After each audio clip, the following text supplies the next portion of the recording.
Hey guys, happy Tuesday to you. The couple extra days give you plenty of time to be able to watch tape on Oregon, and the one thing that you come away with is how proficient this team is on offense. You're looking at another team just like Cal that puts up over 40 points a game, and it starts with their running game.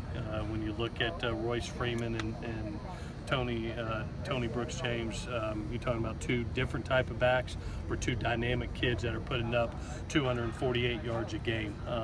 With Royce, 5.6 a carry, and then they put Tony in, and Tony is ultra dangerous. The kid's averaging 8.6 a carry, and every time he touches the ball, you hold your breath. Wide receiver wise, I thought they did a really, really nice job of moving not only Darren Carrington around, but Charles Nelson, moving him from defense over to offense, I think is really paying dividends for him. And in the punt return and kick return aspect, the kid is absolutely dynamic. Kind of like us, they've got a young quarterback that's really playing well right now. Justin, I think the whole Pac-12 went, oh gosh, they found their guy. The last two games, the kid's thrown for 10 touchdowns, has really provided a spark to their football team, and they're playing exceptionally well. You look at them over the last two games, they put 103 points up, and a lot of it has to do with their quarterback. Defensively, I thought they did some really good things schematically against Arizona State that helped their defense. I've been really, really impressed with number 35, Troy Dye. The kid leads them in tackles for loss, and sacks. Kid right here from Southern California, I know is going to be excited to come down here and play. Fact of the matter, and like I told our team, don't buy into this 3-5 record that they have. When I look at it and we look at the tape, you're talking about a team that lost by 3 points to Nebraska, 3 points to Colorado, and double overtime by 3 points to Cal. This team could easily be 6-2, and if you don't bring your A game, you're going to get beat. That's just a fact of the matter. Mark Helfrich knows what he's doing on offense and can outscore anybody in this league. So we have to take this game as serious as a heart attack. Injury-wise, Jonathan Lockett suffered a hip injury in last week's game that is significant. Do not think we'll have him for this week. We'll see as the week goes on, but it does not look very good. Chinna had a knee sprain during the game. You saw him out here today. He's got some pain, but he's playing well with it. Buda Tucker's got a tweak of a hamstring, but practiced today, playing well with it. Justin Davis was able to get out on the grass for the first time today and run at full speed, but is still not cutting or changing directions right now. We'll see how that goes as the week goes on. Sedware has a knee sprain and tweaked an ankle today. We'll have to see how that goes as we go through the week. And had a couple of illnesses throughout the team that's holding some guys out. You saw Dory slowed a little bit with illness, and Christian Rector and Leon McQuay just got the bug that's going around the school right now. So, but made it through practice today. With that, I'll take any questions that you have. If Sedware can't go, depending on the injury, is Dominic the next man up? Yeah, definitely. The way we played the game in Arizona, being able to have Rojo, Sed, and Dominic, we're confident in all three of those kids. And, James Tolan's done some good things for us, too. If Sed can't go, then he would be the third backup. We would try to protect Vi as much as we could with his red shirt. And we'll see how the kids come out. Sed's a really tough kid. I wouldn't be shocked if, pop up and Thursday he's ready to go, and Justin's that way, too. So we'll see. But, yeah, if we had to play today, it would be Rojo, Dominic, and James Tolan. I know Vi was pretty impressive in training camp. Yeah. Is he a guy, if he didn't get injured, you think might not have gotten the red shirt you guys? No question. He would have helped us on special team sack, and what he's doing for our service team right now is phenomenal. He's, over there, and you look at him and you just kind of drool it a little bit because you want to use them, but at this point in time in the year, we would have to have significant injury, I think, to be able to, pull that off of him and be fair to him. You guys granted Max the ability to contact other schools. Yes. Can you kind of walk us through that process? Yeah, definitely. Max has been so good to us and so good to this football team, and is a graduate, and that's what's most important. He's graduated from this university, and he's done everything right. So, he deserves the opportunity to find his perfect fit, whether it's here or someplace else. So out of respect to him and a guy that I truly love, I want him to be able to talk to other folks and see, what is the perfect fit? Is it to be here and to get a master's and finish out his career here, or is it to find an opportunity that may fit him better? So I just appreciate the way he's practiced out here every day, the way he's helping our football team and continues to help our football team. He's doing it in a very class and professional manner, and nothing I don't expect from him. Did he ask for permission specifically to talk to Pac-12 schools? Then you guys had to sign off on that. He asked permission to talk to everyone, and we granted everyone. I think that's only respectful to him.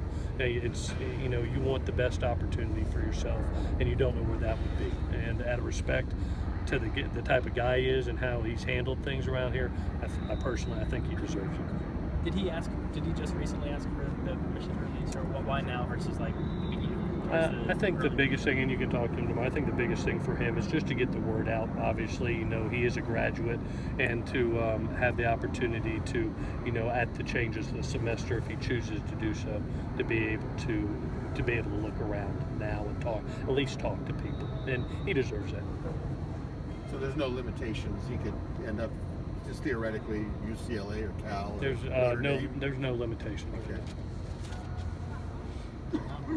The other night you said Noah Jefferson was probably about a week or so away Yeah. from coming back conditioning and strength-wise. Yeah, he's done strength and conditioning with us last week. He'll continue to do it this week. He's catching up in school pretty good.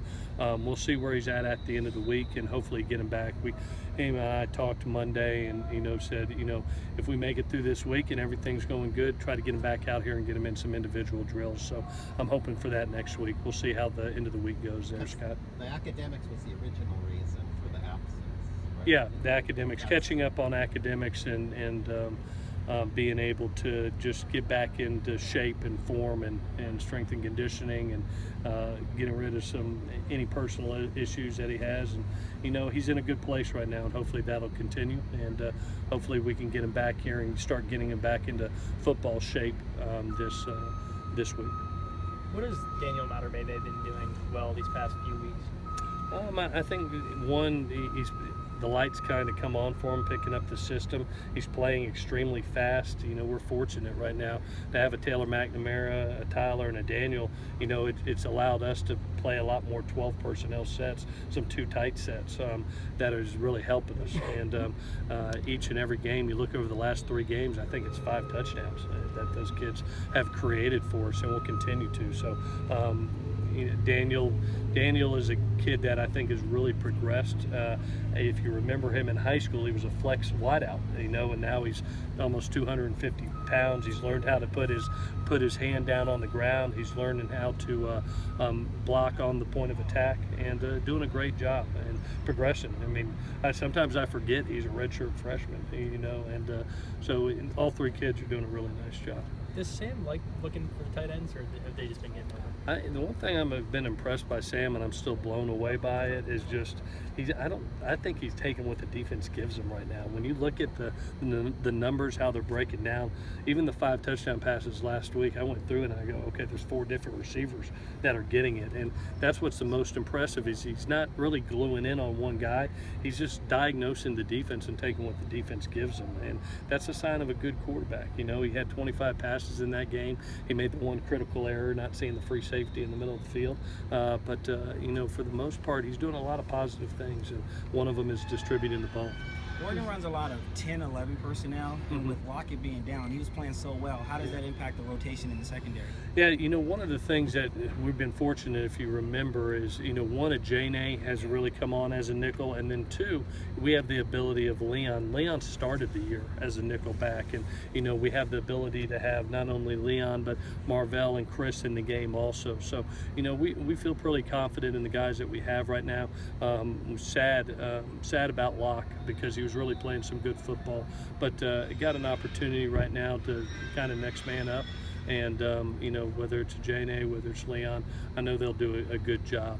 They've got some injuries too. If you look at them in last week's game, they were suffering some injuries wide receiver wise that made them have to play a couple of tight ends and really show they're using 12 personnel and spreading the tight ends out to create 10 and 11 looks now because of their illnesses and injuries on the offense. Do you feel less of a rush to get Justin back just because of the way that Rojo ran last week? I would take Justin right now, and Rojo and Sed and Dominic. I'm pretty greedy. I think you can never, and that's the way college football, pro football is. You can never have enough backs. It's such an ultra-violent game, especially at that running back position, that you can never look up and not have enough. So looking forward to get Justin back. If Sed's down and he's down, then Rojo's got to carry the load, and it's a great opportunity for Dominic Davis to show what he can do. One more, Clay. When Chip Kelly first came to Oregon, the use of tempo was so revolutionary in a way. Now it's so pervasive. How's things changed in terms of preparation, in-game communication over the last 8-10 years as that's become more a part of the game? Yeah, I think it's changed the game, to be honest with you. I think that one of the things that you've seen is, the way people practice and how you have to institute tempo in your practices. You saw it today, us doing our fire drill out there, being able to go up and down the field with our offense against our defense as fast as we can go. So you have to be able to practice those things. But I think the other thing it's done, it's changed the walk linebacker. It's now become what? It's become Leon McQuays. It's become Lockett's. It's become guys that are good in space, because you got to protect the perimeter and you've got to cover. So Chip's one of those guys I think revolutionized the game and probably changed the college game forever. How long did it take from when Chip started doing those things for you guys to implement? I know teams everywhere have kind of implemented those, but what was the lag time between?